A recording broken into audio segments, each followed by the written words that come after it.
USC, or do the Trojans need to start stacking up some style points?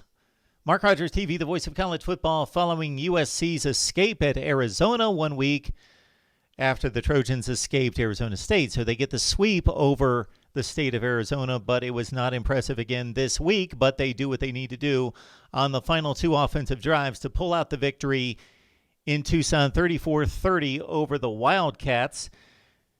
Drake Jackson once again sealed the deal with a sack of Grant Gunnell on the second to the last play of the game, which pretty much took Arizona out of any kind of legitimate Hail Mary shot of pulling out the victory.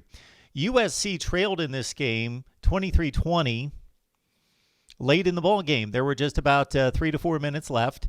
And just like last week against Arizona State, in which they had scored 14 points in the first 57 minutes of play, this week against a bad Arizona defense, or at least we expect it to be another porous Arizona defense as it has been for the past 5 or 6 years, USC had to score 2 touchdowns in the final 3 minutes after only scoring 20 points in the first 57 minutes. So that's exactly what they did, and they got the job done. So on the good side, USC is showing us that they know how to win games. The passing attack comes through in the clutch.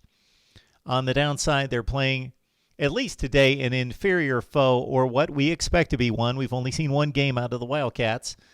But based on the personnel losses, the personnel gains, and what we've seen out of the Wildcats under Kevin Sumlin, we do not expect this to be a factor in the Pac-12. Arizona's had the worst defense in the conference over the past 5 seasons. They've given up the most points in the Pac-12, 34 points per game, and they were awful again last year, losing 7 of its final 8 games. Kevin Sumlin very much on the hot seat, not necessarily for 2020. We know what the situation is with COVID and with budgetary concerns across the nation, but he's setting himself up for a 2021 hot seat year after going 5-7 and 4-8 coming in from Texas A&M. So USC has to score the last 2 drives of the game once again. Keaton Slovis, the final numbers look good. 30 of 43 for 320 through the air, but they did not look good through most of the game. So he was bailed out by Drake London, who had a remarkable game against Arizona State last week. And Drake London caught what looked like a shot put, what looked like a kick. I don't know if there's anything wrong with Keaton Slovis because he made a number of throws that weren't necessarily sharp in this game. But they get into the red zone, and USC's had its issues in the red zone as well. They go to the tight end for the touchdown, which might be a key to remedy some of those red zone issues, as it typically is with most teams. And USC went up in this one 27-23. Looked like they had won the game. There was only a couple minutes left on the clock, but Arizona took it right down the field again. Grant Gunnell replacing Khalil Tate last year, becoming the starter. 9 touchdowns, 1 pick last season, threw for almost 300 yards, 3 touchdowns, 1 pick. Looked really good with lesser talent on his side. So USC, again, plays down to its competition. And the USC defense gives up an 8-play drive, 65 yards. Arizona scores to go up, 30-27 at that point. So the Trojans just needed the field goal to go to overtime, but they got the touchdown. Now, Arizona could have clinched this game. Christian Roland Wallace had his hands on the game-clinching interception. It would have been a great play. It wasn't a clear drop. But Slovis, again, looked a bit shaky, throwing a duck out to the left side, underthrowing the receiver, Amon-Ra St. Brown. The defensive back, Roland Wallace, was right there for the interception. It would have been, again, a great catch. He leaped.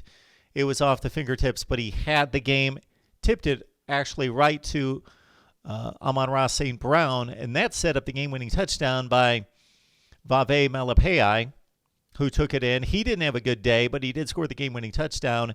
USC did run the ball well with Stephen Carr and also with Marquise Stepp running for 82 and 80 yards, about 5.5 yards per carry for each of them plus. So USC for over 6 yards per carry as a team in this game. Looked good running the football.